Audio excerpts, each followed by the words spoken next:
ఈ 2, 3 వద్దుల సంది ఏడ చూసినా దేవర ఫీవరే గానొస్తుంది, ఈనొస్తుంది. అందరేమో టికెట్ బుక్ చేసుకునే పనులుంటే ఇంకొందరు హార్డ్ కోర్ తారక్ ఫ్యాన్స్ ఏమో తీరొక్క రకంగా అభిమానం చూయించుకుంటా వైరల్ అవుతున్నారు. ఇప్పటికే తెలంగాణ, ఆంధ్ర, బెంగళూరు, చెన్నై అంతటా దేవర ఫ్లెక్సీలు, పోస్టర్లతోటి యంగ్ టైగర్ మానియా గానొస్తుంది. పూలదండలు, పటాకులు, ర్యాలీలు, కటౌట్లకు పాలాభిషేకాలతోటి కలకలలాడబట్టినాయి టాకీసులు. ఇక ఇదంతా రొటీన్ అభిమానమే అనుకుంటే కొత్త కొత్త తీర్ల కూడా క్రియేటివిటీ చూపిస్తారు కొందరు.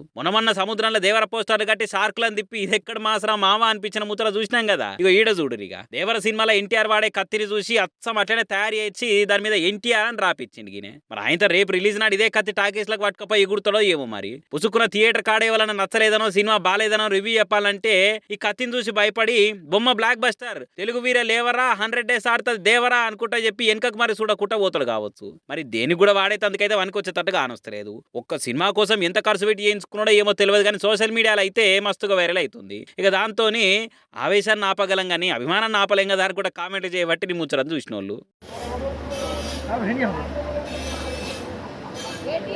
पलटा पलटा नाम नहीं नाम